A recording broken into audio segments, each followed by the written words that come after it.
panda chini bagai bilekhe nangmani jorabo komti panda klajago karon babuk je bufang tongmani 20 বছরনি আগে 30 বছরনি আগে ও বরমুরা পাহাড় ও যে রংত্রায় 18 মুরাও গোबां बुफां दंमोन गोबां प्रजातिनि बुफां दंमोन ও বুফাংর কমরি থুইবাইছা 40 বছর আগে যে গাছ আমাদের 18 মুরায় এই বড় মুরায় ছিল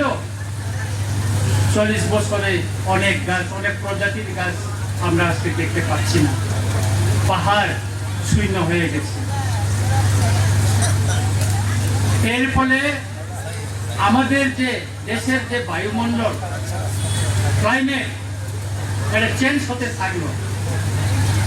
আমাদের এই রাজ্যে অনেক পশু পাখি আমাদের এই রাজ্যকে ছেড়ে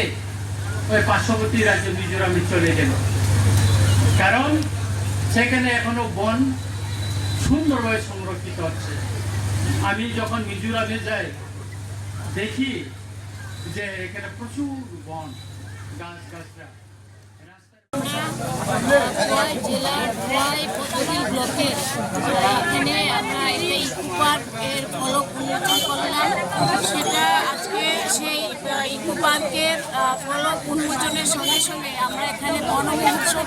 অনুষ্ঠান করলাম সেখানে ফরেস্ট দপ্তরের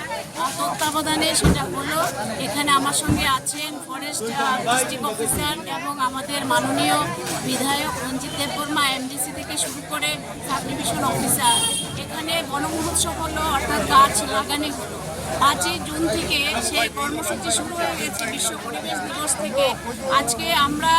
সেখানে বন মহোৎসব করলাম ভারতবর্ষের যশস্বী প্রধানমন্ত্রী মোদীজি বলেছেন যে এক পেড় মাকে নাম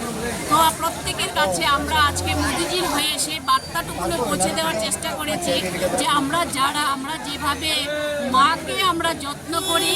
মাকে যেমন আমরা লালন পালন করি মা যেমন আমাদেরকে লালন পালন করে বড় করেন ঠিক তেমনি আজকে সেই বৃক্ষরোপণ অর্থাৎ বন মহোৎসবের মাধ্যমে বৃক্ষরোপণের মাধ্যমে আমরা সেই গাছকে মাকে দিয়ে সেই মাকে আমরা আজকে যত্ন করে সেখানে রাখলাম এবং প্রত্যেকের কাছে এই বার্তাটুকুনে আমরা পৌঁছে দেওয়ার চেষ্টা করেছি যে বৃক্ষরোপণ করুন এবং বৃক্ষকে যত্ন করুন এবং এই